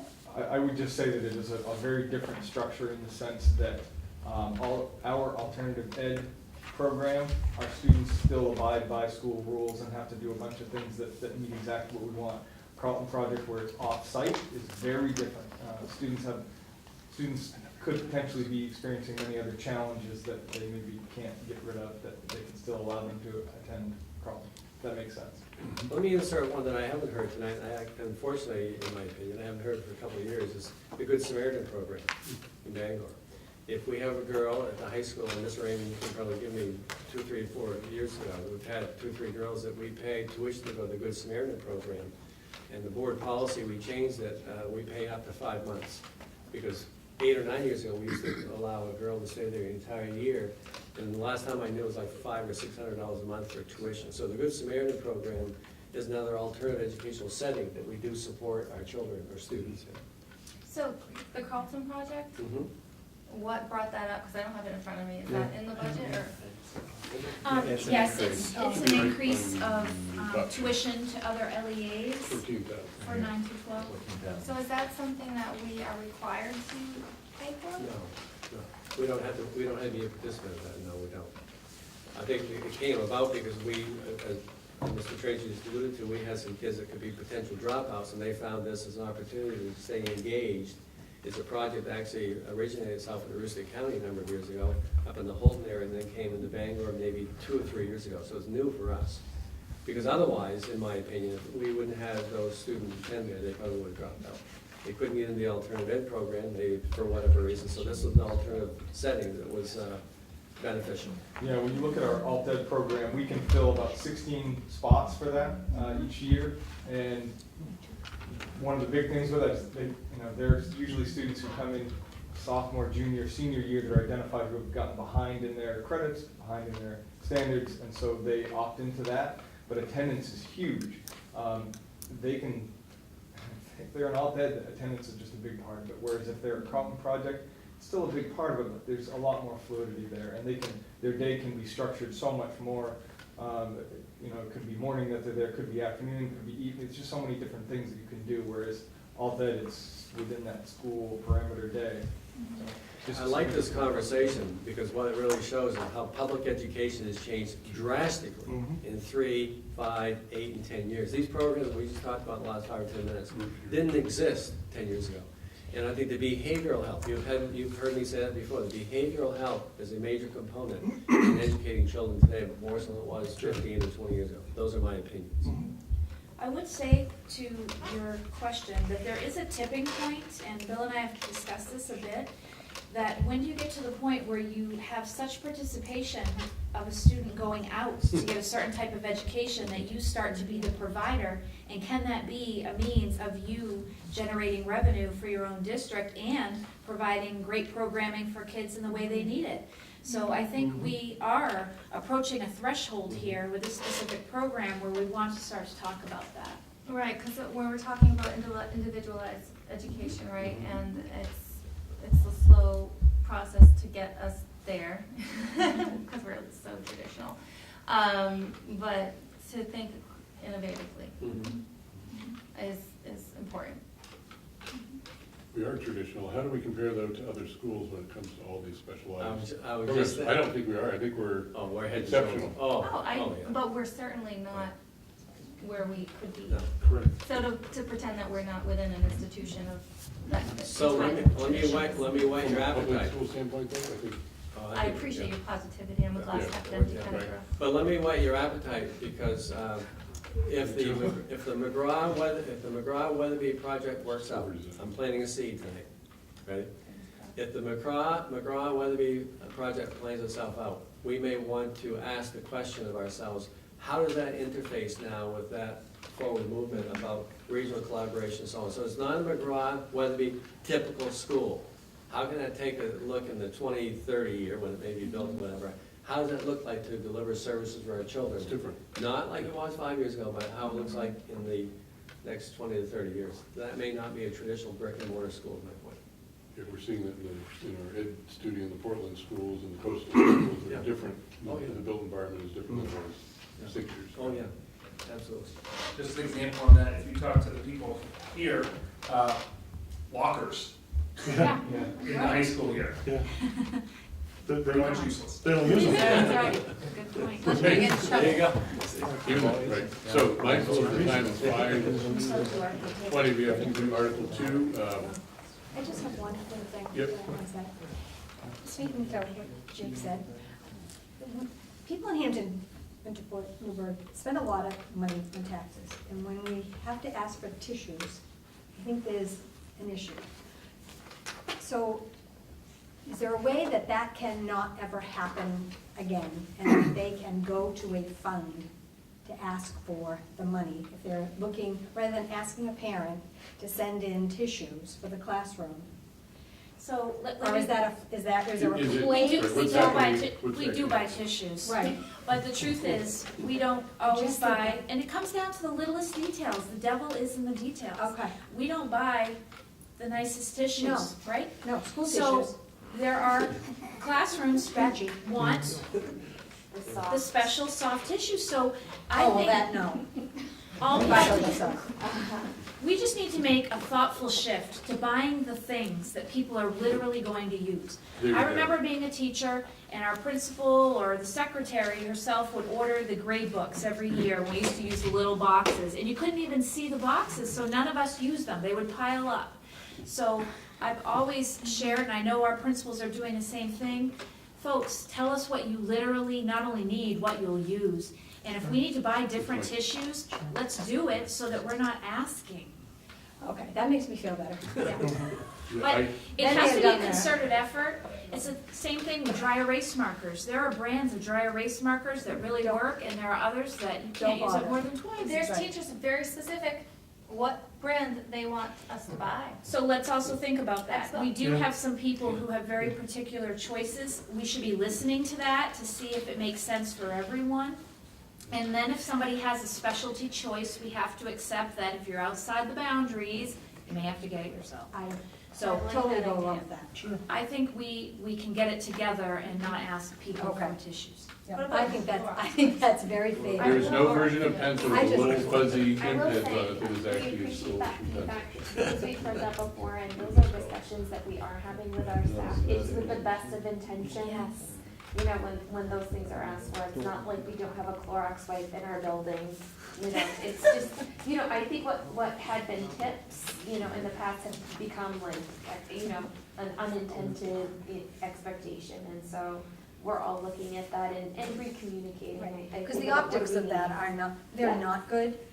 Right, and what do And- we really want to communicate? Right. And so there was an unintentional message sent with the best of intentions. Yeah. Yep. Great. Or Yeah, I things appreciate stay the on a feedback. list, they get on a list one year and it's on the list forever, even though somebody probably could do without it.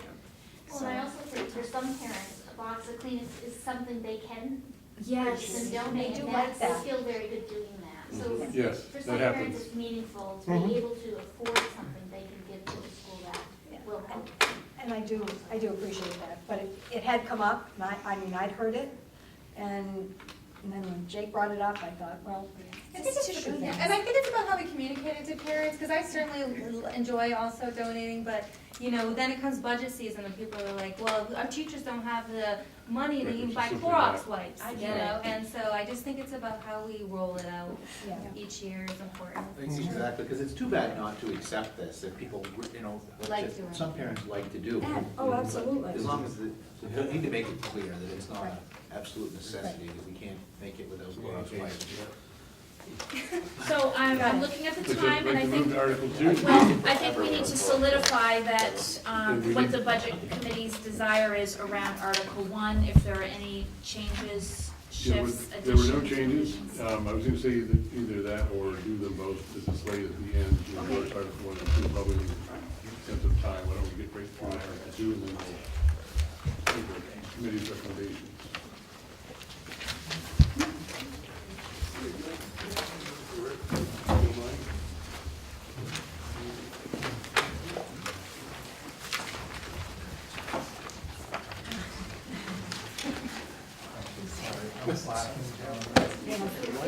I need the exercise, trust me. Your solar's there, that's why I made it blue. I just am working on it. All right. Did you say one for you? All right, we'll start with the subtotal sheet for Article 2.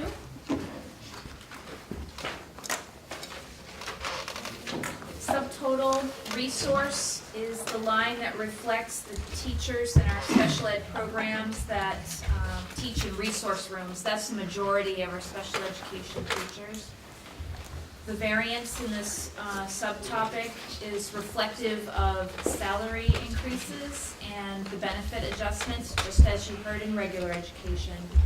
Workers' comp is the most significant benefit increase. Summer special ed programming, we don't have any budgeting for that, and we haven't for a couple of years. Self-contained classrooms, those are classroom environments where students are best off receiving their education outside of the regular classroom and having a smaller environment that is dedicated to their IEP needs. And those teachers are reflected in there with salary increases and the benefit adjustment. Hospital and homebound instruction. This is tutoring instruction that's provided for students that aren't able to access coming to school and need to have their education continued in another environment, most often at home. Sometimes it's in a different building. But we've made an adjustment this year to this simply by looking at our averages over the past 3 years and making a decision to fund it where it has typically fallen. It's hard to predict because we don't know when students will need to access homebound instruction. Sometimes it happens because of accidents and there are physical implications that cause children not to be able to come to school. Social work sits here in this article, and these are salary increases and benefit adjustments for hirees for social work. We've actually had reduction in that line. Student psychological services is paying for those folks who are psychological examiners or school psychologists who are providing services, and it's their salary and benefits. Speech and language services, same situation. And Lynn, I'm going to stop there. We are contracting some of these services for folks, or are we? Not in speech. Not in speech. Is all our employees. In psych services we do. Psych we do.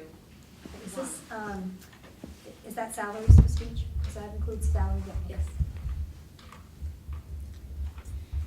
Then OT, or occupational therapy services. We hire OTs, of course, in RSU 22, and at times there may be contracted services if we cannot find folks to fill our vacancies. This is one of those situations where we have challenges finding folks to do that.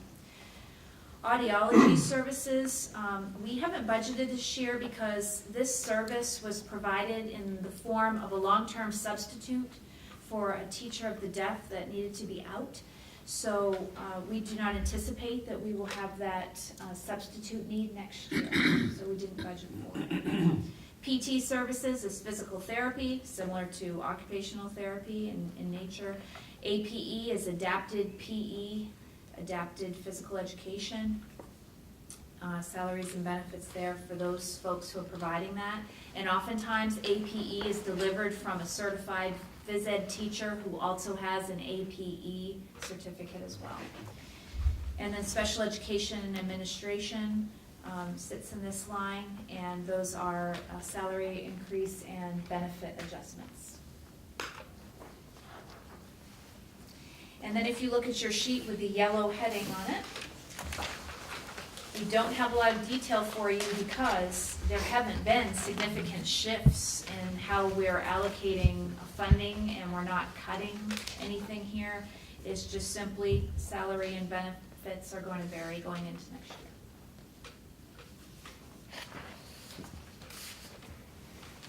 So is this where the contract with Acadia sits with the social work line, or is that on a different article? Because OT contract services still fall under this. There are some contracts within here, I just want to. We need to check Article 5. I believe that Article 5 is going to have some of that service in it as well. Or we But can I will get back revisit, to you if about it's that. not in Article 5, we can revisit it next time. Yes. How do we work the scale as far as somebody like with an OT degree, or how does that determine what their pay scale is? Because I was thinking the same thing before you said that, I'm having trouble maybe getting people out of the private sector. Lynn, the question is, how do we look at the compensation for someone, an occupational therapist, when they're not embedded in the teacher collective bargaining contract? How do we judge that compensation? Well, you and I usually said, we usually still use a teacher As a guiding? as a guideline, but depending upon their years of experience, it might be in a hospital setting, for example, you might use some of those years as a step. And is it a cost savings for us to contract versus hire? Cost savings for contract versus hire, Lynn? Depends on the situation, but OT, those are all our employees, those are not contractors. What about physical therapy? We contract Physical this. therapy is contracted. Which is significantly less than OT. Yes, it is, yeah. The psych services are all contracted though, right, this line item, or not? Not all. No, some are, some aren't. Okay. I'm just thinking in terms of vacancies with OT, Mhm. and these are uncomfortable conversations, but we have a vacancy with OT pops up. Mhm. Does it make more sense to fill that FTE, or do we look at, okay, is it more cost savings and equal terms of service to contract that? You know what I mean? I do. I think, Lynn, we basically, anytime we have vacancies like that, we look at the pros and cons both ways, right? Right. That is, can we retrieve an employee? And also, are there contracted services available, and then the cost benefit between the two? Right. Specialists are becoming hard to find today, more so than 2 or 3 years ago. Well, that's the Physical thing, therapy. hiring these specialties are. Yeah, occupational therapy, special education teachers, there's certain high needs area. They call them targeted needs now in certification, targeted needs. Yeah, retaining them. Exactly, exactly. Any other comments or information on approved? Yeah. It's straight up. So as we, yeah, One point of information, please. I'm curious, of the students receiving special education services, would you mind commenting, what fraction require one-on-one services, and is that synonymous with self-contained classroom? Lynn, you want to address that? Yes, a student, most of the time, a student who does have one-on-one is in a self-contained setting. As for how many students, I have to go back and check, because I don't have that figure.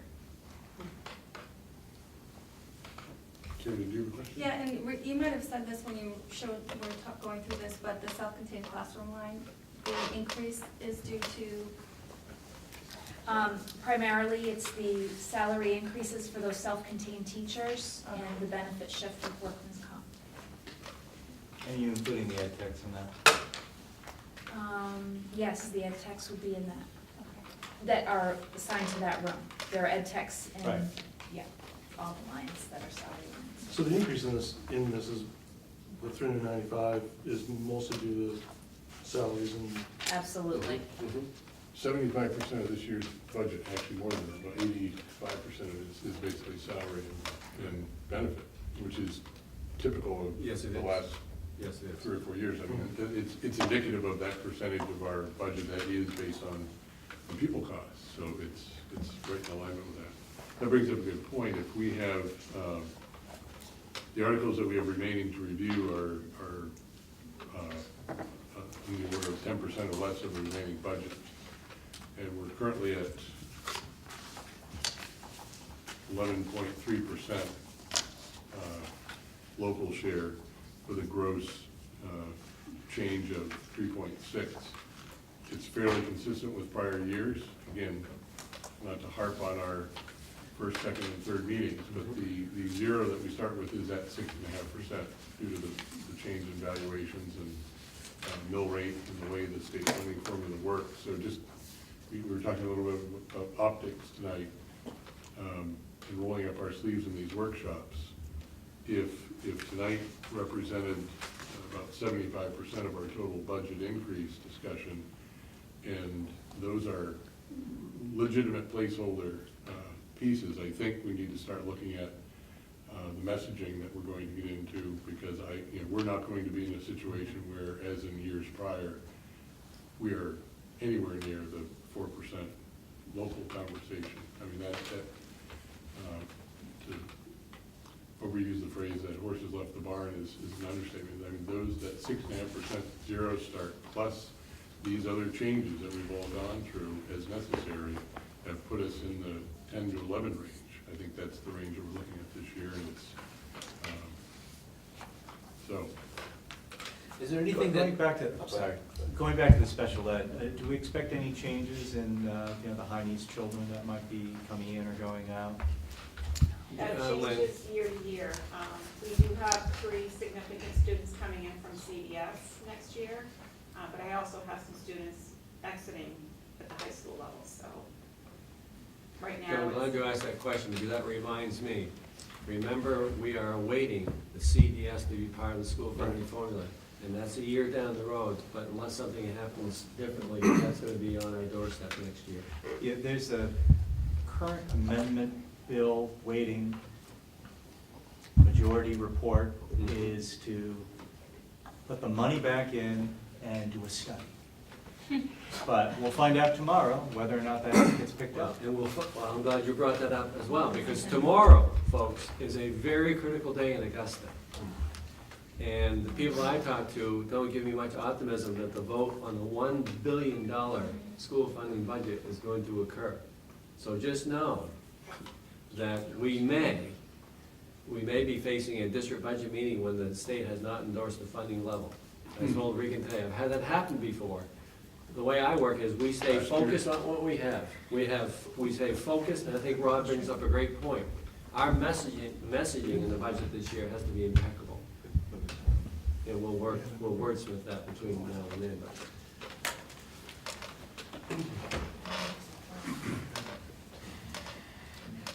Okay. Any other items, elements to add for Article 2, or we should probably do a recap on where we ended up and talk about the next budget workshop? I would just have something to offer when we get to the recap portion of the overall budget. So I would entertain a motion from the budget committee members that we, get back to the right page here, regarding Article 1, regular education, looking at a FY19 budget of $11,365,979.79, which represents an increase of $424,905 from the FY18 budget. So, what does the motion, I know we've done this in the last couple of meetings, but this is a lot more money, so I'm thinking, what does this motion Right. mean? It's basically to accept the budget committee's review of this item and moving forward for a full board recommendation when we go through the full warrant articles before the full board on May 16th. Can I make a suggestion that we might hold off on Article 1 until after our discussion next week, because social work, you still need to confirm that. And also, if we remove money from Article 5 and 6, that's what's on the docket next week, right? I would love to look at some of these other asks that were denied and see if there might be something that the board would support adding to Article 1. So I don't know if I'm not on the budget committee, so if you make a motion, that's fine. Just know, next week, I will probably, if I'm here, want to have that conversation. So what we've Well, done- and right, my apprehension was just maybe the opposite of Yeah. yours. Because I was thinking 11% local, Can't do that. maybe we could find some place to cut it. I'm not saying it's here, but maybe it is. I was gonna say, I appreciate where you're coming from, and what we've done, we've adjusted these as we move forward, but at least we've had a placeholder that sets the tone for how we're moving through. I'm concerned that if we put that last straw in the camel's back, we will be facing an issue of not having a budget that passes, and that will jeopardize every one of the articles, Well, not that's- just the single items, and that's been a real concern. Yeah, no, I mean, And it happened you last guys, year, you're so the we're- committee, I'm just chiming in, and I'm just saying that if this isn't like locked down. No, these have changed every workshop. This is just basically saying we acknowledge the testimony of tonight. And theoretically, it could be That's all I changed think. on May I 16th. just don't wanna lock it down and say we Absolutely. can't go We back. still have to do a final recap at our last session, and pending any other adjustments that'll come through and any new information. So, and that's as we've done in the other warrant articles, just so we stop them from changing, at least based on information, so we can move on to the next article. This is certainly the largest two out of the pool. 75% of the entire budget increase comes from these two articles. I would have a really hard time supporting 11%. So, I could we mean, I segue would, to be honest. what I'd like to discuss with everyone? In the nature of true transparency, I'm going to give out an email between Rick and I about something from this summer. And I want to talk about asks and the way we do this. So you're going to get a couple of pages. Well, while that's passing out, I want to say, comment on that 11%. I mean, where, I don't feel that, the shell shock of going out to the community is 11%. But in the same sentence, it's not our fault. So, we're really only looking at 4%. So, the 11% is You just nailed the message. The messaging is the gross increase compared to prior years based on, is fairly consistent with prior years. And based on the placeholders that we've had to put with some of the unknowns, particularly the large unknowns that occur within Article 1 and 2 already based on the salary and the collective bargaining agreement. So, those are placeholders. So we're talking about two items that represent 77% of the total $1.1 million change we're looking at this year. That represents 3.6%. That's fairly consistent. I think we're 900,000 last year, 912. Based on the last year's, or the previous year's budget, percentage-wise, it was almost the same. It's the local share that is a different message this year. And that's not a result of anything we've done at this table or anything that we can do at this table, in my opinion. Although, I guess we can vote those in or out to change those. But, it's a function of valuation. It's a function of all the things we've talked about at prior budget meetings that impact that. So that's why the first meeting we didn't, we basically said, look, let's come in with all the information open and transparently on, when we're 14.9% when we started, we're down to 11.38. One thing we talked about also, Reagan, is we've always talked about cost. And you can't cut your way to prosperity, cut. However, we've also looked at revenue. We know enrollment is down, but there's also tuition, which is also, we know, a benefit to RSU 22 when it comes to the net cost. Where are we at right now with tuition students? We have 30 tuition students in our budget for FY19. We do, right now, I believe, have 32 students who have accepted to come to Hampden Academy next year.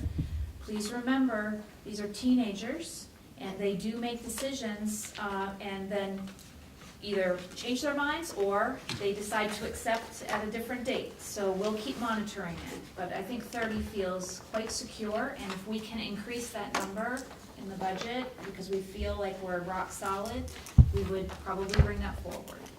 So do we take students right up until the 15th of August, or right up till school starts? After that. Whatever. So do you have students that have come in half a year, or? Through certain situations, yes, but not generally tuition students. I would say your tuition students come in before the school year starts. Yeah. But that's not real common to have them, all of a sudden decide that they want to switch. But we've had that where they said, well, I was choosing this school, but it's not the fit for me, so I want to choose a different school. So we have 3 months, we have a communication committee, we have an opportunity to move the dial on that item, and it's usually an item that actually helps us bottom line out when it comes to the revenue that comes through. Let me give you another placeholder tonight. I had a meeting a couple of weeks ago with some people representing the town of Hampden-Dixon.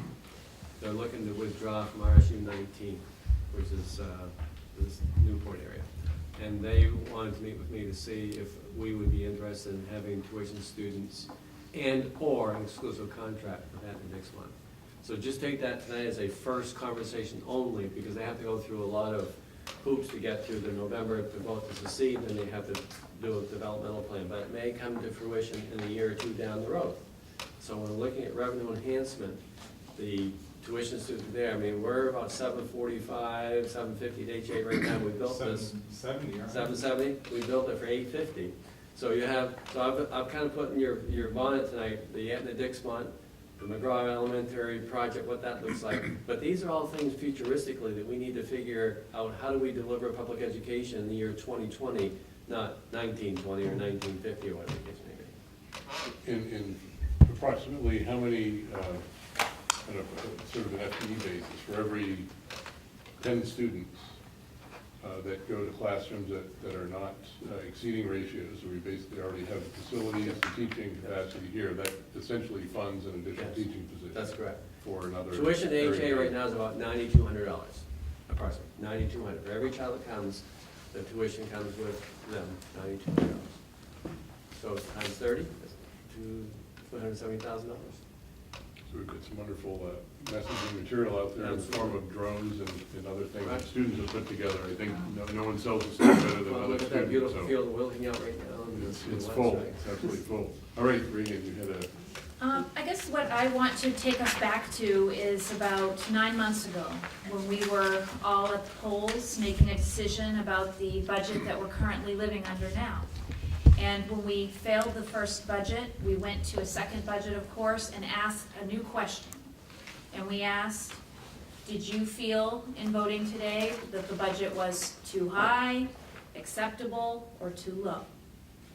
And we see the results here are mixed, as we would have expected, and we probably could have asked the question in a way that solicited more information, but at least we asked. And what it brings me to say tonight is that yes, 11% is a departure from what we have certainly asked for in the past.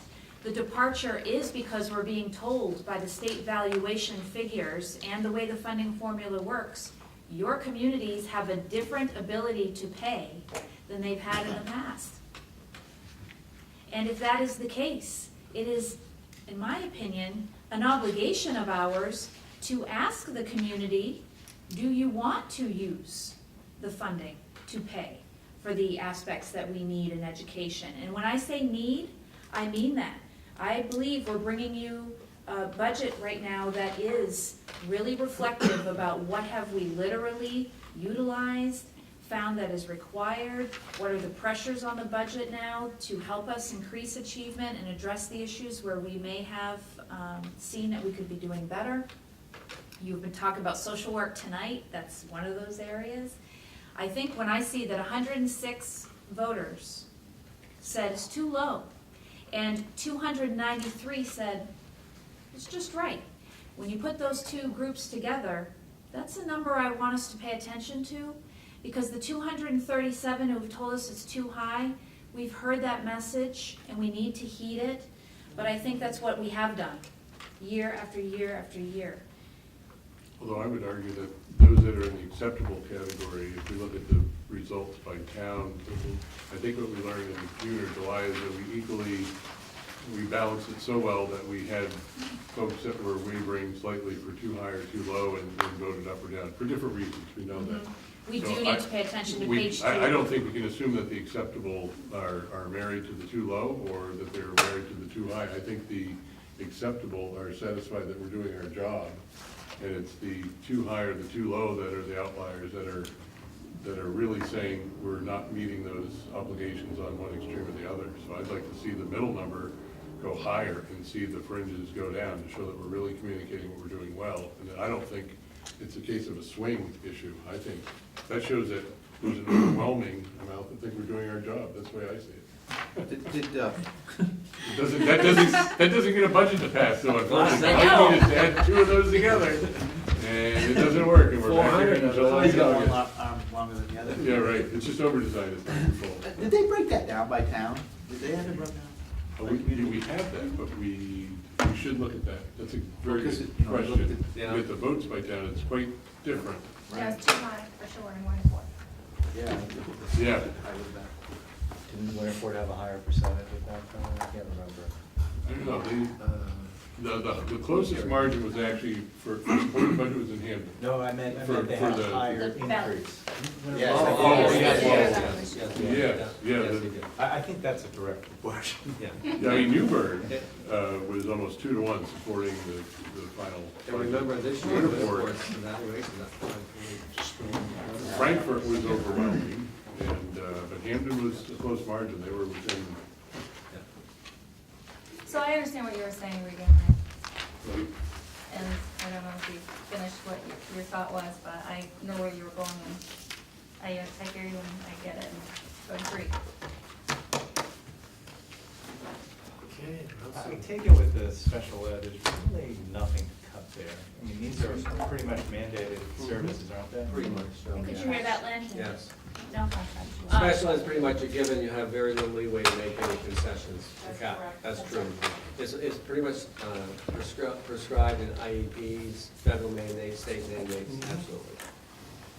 So we have 4 minutes. The placeholders, we previously had in Article 1 and 2 at 500,000 and 250,000, which were the line items held up until this meeting, totaling 750, have now been adjusted to about 824,000. With the combination of Article 1 at 424,905 and Article 2 at 395,665. So we can either delay a motion and just put it all together at the final meeting, but what we've done in other meetings is we moved it forward to the next meeting and then ultimately the final. I'll make that motion. My earlier comment is I just didn't want to put it to bed like we were never gonna look at it. Right, we haven't done that in any others yet, so, right. I'll second it. Okay, all in favor? Great. All right, next meeting is on May 8th, Wait from tonight? May 8th. and we will be talking about Articles 5, 6, 7. In 2 weeks tonight, the goal is to have the budget ratified by the budget committee. I'm sorry, what? 2 weeks. from Yes, today. we know, and I think we need to start looking at our messaging now. I don't see us Yeah. moving in one direction or the other. I think for every movement, we heavily